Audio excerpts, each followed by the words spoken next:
Paz do Senhor, Irmandade, estamos aqui, ó, capítulo 16 do livro de Lucas. Vamos orar? Deus, obrigada, Senhor bendito, por estarmos rompendo, avançando nessas leituras. Seja nas nossas fraquezas, que o Senhor tem nos fortalecido, nas nossas debilidades, as nossas mentiras, quando a gente diz que não tem tempo, quando a gente não te prioriza, ou seja, nos dias que a gente está mais forte, Senhor. Tem dia que a gente está tão forte, se acha tão crente, Deus, e quer ler. Ô Pai, nos ajuda em todos os dias, todos esses dias. O Senhor continue conosco, nos impulsionando para permanecer. Nos ajuda, Senhor. O Senhor tem trabalhado no nosso coração por meio desta palavra, então nos ajuda. Assim eu oro. Em nome de Jesus. Amém. Bora ler? Gente, polêmica no ar. Polêmica. Só não posso falar alto que a garganta ainda não tá ruim. Se eu acordar assim amanhã, vou ter que ir no médico tomar uma injeção. Mas tá bom. Tô bebendo água, tomando remedinho. Se não melhorar, eu vou ao médico. Bora lá, minha gente. Perdão. Essa aqui é polêmica certa, mas eu não vou polemizar e vamos ler pra gente tentar entender, porque o texto... Deixa eu ver se tá muito baixo. Acho que tá muito baixo, né, gente? Deixa eu subir um pouquinho, senão eu fico batendo a mão e aí vocês não conseguem acompanhar com essa tela balançando. Bora, diz assim, ó. A parábola do administrador astuto. Olha isso. Quando eu falo que vem polêmica, segura aí. Aí diz assim, ó, Jesus disse aos seus discípulos. Então, Jesus está contando aqui uma parábola para os seus discípulos. O administrador de um homem rico foi acusado de desperdiçar. Então, qual era a acusação dele? Desperdiçar os bens deste homem rico, tá? Desperdiçar os bens. Então, ele foi chamado e esse homem, o seu senhor lhe perguntou, né? O que é isso que eu estou ouvindo a seu respeito? Olha isso. Ele ficou sabendo que o administrador estava gastando ali os seus bens, de forma a desperdiçar, né, os seus bens. Preste contas da sua administração, porque você não pode continuar sendo administrador. Ele está demitido. Não pode continuar como administrador. O administrador disse a si mesmo, ou seja, ele fez um plano. O meu senhor está me despedindo. Que farei? Não tenho força para cultivar a terra. Olha isso, não tenho força para cultivar a terra. E sinto vergonha de mendigar. Já sei o que vou fazer. Para que... Peraí que tá, eu tava por cima do negócio, não tô conseguindo ler. Já sei o que vou fazer para que quando perder o meu emprego aqui, as pessoas me recebam em sua casa. Então ele bolou um plano. No 5, então chamou cada um dos devedores do seu senhor, aqueles que deviam para o seu senhor, perguntou ao primeiro, quanto você deve ao meu senhor? Aí ele diz, 100 batos, aí, batos de azeite, né? Que a letra B diz aqui, ó, é cerca de 3.000 litros. Então, quanto, ele vai dizer assim, ó, quanto você deve ao meu senhor? Então ele vai dizer, 3.000 litros de azeite. Aí o outro, o administrador, lhe disse, tome sua conta, sente-se depressa. Aí ele diz para esse que era devedor do azeite, ó, tome sua conta, sente-se depressa e escreva 50. Então, ao invés de 100, a medida ele diminuiu pela metade, 50. A seguir, perguntou ao segundo, e você, quanto deve? Ó, lembrando que a dívida era do senhor, ele só estava administrando os bens, tá? E você, quanto deve? Aí ele vem e diz assim, devo 100 coros de trigo, que era o quê? Cerca de 30 toneladas de trigo. Então ele lhe disse, tome sua conta e escreva 80. Então tem uma diferença aqui também. E aí no 8, aí vem a polêmica, ó. O Senhor elogiou o administrador desonesto. Como assim, gente? Como assim? O Senhor elogiou o administrador desonesto, porque agiu com astúcia. Pois os filhos deste mundo são mais astutos no trato uns com os outros do que os filhos da luz. Por isso eu digo, usem a riqueza deste mundo ímpio para ganhar amigos. Para que era para ganhar? Amigos, de forma que quando ele acabar, estes o recebam nas moradas eternas. Quem é fiel no pouco, também é fiel no muito. E quem é injusto no pouco, é injusto no muito. E aí ele continua falando aqui, mas nós vamos parar por aqui. Porque eu disse que era polêmica, olha aí. Como é que pode? Coloquei até de outra cor aqui, né, ó. Porque o Senhor elogiou o administrador desonesto. Que coisa impressionante, né? Vamos lá, então. É engraçado que ele já vem falando sobre essa coisa de focar nos filhos da luz e gerenciar os bens terrenos, né? Perdão. Então ele tá falando de um administrador infiel. Ele é acusado de desperdiçar ou espalhar, sabe? Dispensar os bens do seu senhor. Ao ser demitido, ele age de forma astuta, né? E o próprio texto diz aqui no título. Ele usa de astúcia para garantir o seu futuro. E ele fala assim, eu não tenho coragem de trabalhar no pesado e também não tenho coragem de pedir esmola, né? E do versículo 5 ao 7, a gente vê que ele muda os valores, né? Aqui era 100 e ele colocou 50. Aqui, ó, tá vendo? Ó, tome. Aqui era 100 coros e virou 80. Então ele diminuiu, ele mudou esses valores e ele diminuiu. Mas não significa que ele estava furtando do seu senhor. Por quê? Porque no contexto judaico era proibido cobrar juros dos compatriotas. Então alguns estudiosos dizem que era isso que estava acontecendo aqui. Por isso que ele muda o valor. Porque ele era desonesto sim e ele cobrava juros dos seus compatriotas. E aí o que ele fez? Ele agiu com bondade e tirou juros. Então o seu senhor, ele foi bem visto, porque pode ver aqui que ele estava falando em nome do senhor. Então ele vem como administrador. Ó, tanto é que ele não fala que era dívida dele, ele diz assim, ó, então chamou cada um dos devedores do seu senhor. E aí ele pergunta, quanto você deve ao meu senhor? Entendeu? Então quem ia sair de bonzinho nessa história? O senhor, porque ia ter diminuído o valor. E ao mesmo tempo, ele estava angariando esses amigos, porque as pessoas iam ver com bons olhos o que ele estava fazendo. Então isso era uma astúcia. O Senhor, então, aqui, ele elogia o administrador, e ele diz, o administrador desonesto. Ele elogia esse administrador desonesto por ser perspicaz, por ser sagaz, por ser astuto. Mas ele não elogia a desonestidade dele. Né? Ele fala que ele usou esses recursos, que era ali, o que ele dispõe ali na mão, para garantir o futuro dele. Então é isso que ele está elogiando, essa conduta de pensar como que seria a provisão que ele ia garantir para o futuro, porque ele não conseguia trabalhar, não tinha coragem de mendigar. Né? Então é nisso que ele está falando, nessa coisa de ser astuto. E ele fala que a gente tem que fazer isso em prol de garantir, não ser desonesto, mais uma vez, que a gente tem que agir com astúcia no sentido de usar, ó, ele diz aqui, ó, usem a riqueza deste mundo ímpio. Então, usar a riqueza, o que vem desse mundo, para ganhar amigos. Olha isso. E isso vai refletir na eternidade, é isso que o texto está falando. Então, a gente tem que não ajuntar dinheiro, como já disse no outro texto, em celeiros, guardar, mas a gente tem que usufruir desse dinheiro, e ele está ensinando aqui sobre dinheiro, sobre administrar, sobre os valores, a mordomia. E aí ele fala que a gente tem que usar isso para ganhar amigos. Amigos, ele não disse colegas, pessoas que se afeiçoem. Ele tá falando de amizade verdadeira, que é amigos. E aí depois o texto continua assim, ó.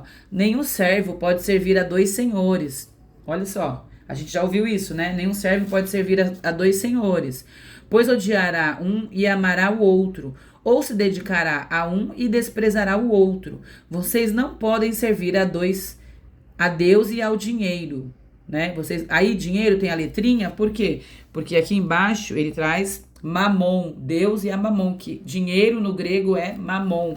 E aí é interessante, porque ele fala assim, ó, vocês não podem servir a dois deuses, né? O Deus verdadeiro e o dinheiro. Então, primeiro ele falou assim, ó, usem as riquezas desse mundo para ganhar amigos, né? Esse dinheiro para ganhar amigos. Depois ele vem assim, vocês não podem servir a Deus e a mamon, porque ele tá dizendo aqui, ó, se você tem dinheiro, use em prol de pessoas, invista na vida de pessoas, né? E aqui, quando ele vem falando de não servir a 2 senhores, dinheiro e mamon, ele personificado ali é um ídolo. Mostra que o dinheiro pode se tornar um ídolo. Ele nos chama a tomar cuidado e ver o que realmente tem valor, que é o nosso Deus, tá? É detestável essa coisa de adorar o dinheiro, e é isso que ele está ensinando. Então ele fala, e ele traz mais 2 ensinamentos depois aqui. outros ensinamentos, que até é intitulado como outros ensinamentos, porque tá fora do que ele vinha falando aqui, que ele fala do reino de Deus tem sido pregado, sobre a pregação do reino de Deus, e ele fala sobre o divórcio, mas como a gente já falou disso, eu vou pular pra cá, que é uma história também que acho que todo mundo quer falar, né? O rico e Lázaro. E aí, gente, essa passagem, ela é vista como uma história real para uns e como uma parábola para outras. Perdão. E é uma discussão muito grande. Muito grande. Por quê? Porque tem gente que não acredita que não é real. Tem gente que pensa que não é real. Que isso não é literal e que não aconteceu. Já tem gente que acredita que é real, que é literal e que aconteceu. Inclusive, se for uma parábola, a única que consta o nome da pessoa que ele está contando a história é essa. Mas nenhuma parábola conta o nome da pessoa. Pode olhar as outras parábolas, não tem o nome. E aqui tem. Então aí tem uma discussão ferrenha, né? Se é real, literal, ou se não é real, eu não me apego nisso. O que eu penso é que pode ser uma parábola e pode não ser. A questão é o que isso significa, o que nós precisamos extrair de ensinamentos, o que o texto vem nos ensinar. E vamos tirar os ensinamentos do texto, e é isso que nós vamos fazer. O Senhor deixou isso aqui para que a gente aprendesse. Vamos aprender.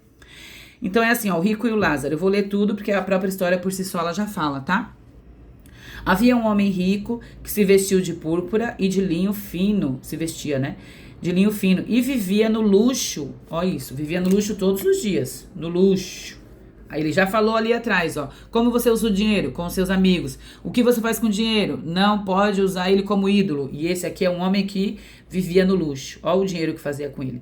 Diante de seu portão fora deixado um mendigo, ó o que tinha no portão dele, chamado Lázaro. O mendigo Lázaro, coberto de chagas, sofria, queria comer até as migalhas que caíam da mesa desse rico, até que os cães vinham lamber as suas feridas. Pesado, né? No 22, chegou um dia em que o mendigo morreu, e os anjos os levaram para junto de Abraão. O rico também morreu, foi sepultado, e no Hades, né?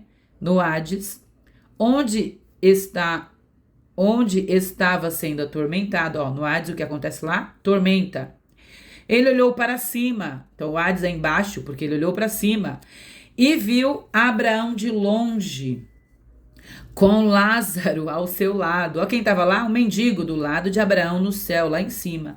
Então chamou-o, pai Abraão, tem misericórdia de mim e manda, olha isso, manda que Lázaro molhe a ponta do dedo na água e refresque a minha língua. Gente, uma gota de água é o que ele queria para refrescar. Tamanho era o seu sofrimento. Ó, porque estou sofrendo muito neste fogo. Aí aqui o texto continua aqui em cima. Ó. Perdão, balancei, né? Vocês e nós. Começa aqui, ó. Além disso, fala da tormenta e depois. Entre vocês e nós há um grande abismo, de forma que os que estejam, então, tem um abismo entre eles. Ele tá lá embaixo e olhou lá para cima. De forma que os que desejam passar para o nosso lado, do nosso lado para o seu, ou do seu lado para o nosso, não conseguem. Quem tá de um lado fica, quem tá do outro também. Ele respondeu, balancei, né? Então, eu te suplico, pai. Aí agora ele suplica. Eu te suplico, pai. Manda Lázaro ir à casa do meu pai. Gente, às vezes eu faço isso, eu começo a ler e começo a me divertir com a Bíblia sozinha. Vem um monte de coisa na minha cabeça. Eu fico vendo, sabe o que? Ele ainda quer mandar em Lázaro. Ele tá lá no Hades. Caramba, lá embaixo, nas profundezas, sofrendo. E fala, manda Lázaro. Porque ele ainda vê Lázaro como o quê? Um subalterno, um mendigo. Eu fico irritada com essas coisas. E ao mesmo tempo eu dou risada. Manda Lázaro ir à casa do meu pai, pois tenho 5 irmãos. E você vê, ele tá preocupado, ele quer salvar os outros. Deixa que ele os advirta, a fim de que não venham também para este lugar de tormento. Olha só. Abraão respondeu, eles têm Moisés, os profetas, e que os ouçam. Olha isso. Aí continua assim, não, pai Abraão, disse, no caso, o rico, né? Se alguém entre os mortos for até lá, eles se arrependerão. Abraão respondeu, se não ouvem Moisés e os profetas, tampouco deixarão convencer, ainda que ressuscite alguém dentre os mortos. Gente, pesado, né? É impressionante, né? Vocês viram do versículo 22 ao 23? Nesse pedacinho, Lázaro morre e é elevado para o seio de Abraão, um lugar de consolo, né? O lugar é bom, né? E aí o rico morre e vai para o Hades, que é o lugar dos mortos e de sofrimento, um lugar de tormento. Se eu fiquei pensando, se ele não aprendeu aqui, na hora do sofrimento eterno ali, que ele tá sofrendo, e ele ainda tenta falar com arrogância, manda Lázaro, sabe? Tem misericórdia e manda Lázaro. Eu fico pensando, não tem mais chance depois, né? E tem o grande abismo no 26 aqui em cima. Tem o grande abismo entre eles. Então, após a morte, o destino é selado. Há um abismo intransponível, mostrando que a salvação não pode ser decidida depois da morte. O tempo é agora. Isso dá um desespero, assim, o tempo é agora. E revela também, quando ele fica assim, ó, manda alguém falar, alguém dizer. Sabe o que é isso que representa? A palavra. Isso representa a palavra, isso ensina. Sabe o quê? Que eles precisam ouvir a palavra. A palavra é suficiente. A Bíblia é suficiente. E nós precisamos conhecer a palavra e continuar e prosseguir em conhecer. A Bíblia é suficiente para nos guiar à salvação. E nós não devemos esperar por mais nada. Nós precisamos conhecer a palavra, porque é isso que vai salvar. Olha aqui, ó. Então, assim, não é viver a vida absolutamente com os seus bens. É pensar também no outro. É por isso que nós temos os nossos bens e o nosso dinheiro. A gente tem que pensar também no outro. Porque olha essa situação. Até onde levou esse homem. O que levou ele não foi, na verdade, porque ele era rico, mas foi a ganância. Tinha alguém morrendo de fome, doente, no seu portão. E ele não teve compaixão. Porque esse homem fala que queria comer até as migalhas, né? Ou seja, e ele se vestia com púrpura. Ele era um homem muito... Imagina, só a roupa dele. Se ele vendesse uma roupa, ele podia suprir toda a necessidade desse homem aqui. Então, que o Senhor tenha misericórdia de nós e nos ensine a fazer essa separação. Que a palavra tenha valor na nossa vida. E que o dinheiro ocupe o seu devido lugar. Um lugar menor, menos importante que o Senhor e que a sua palavra. E assim o Senhor opere em nós. Em nome de Jesus. Amém.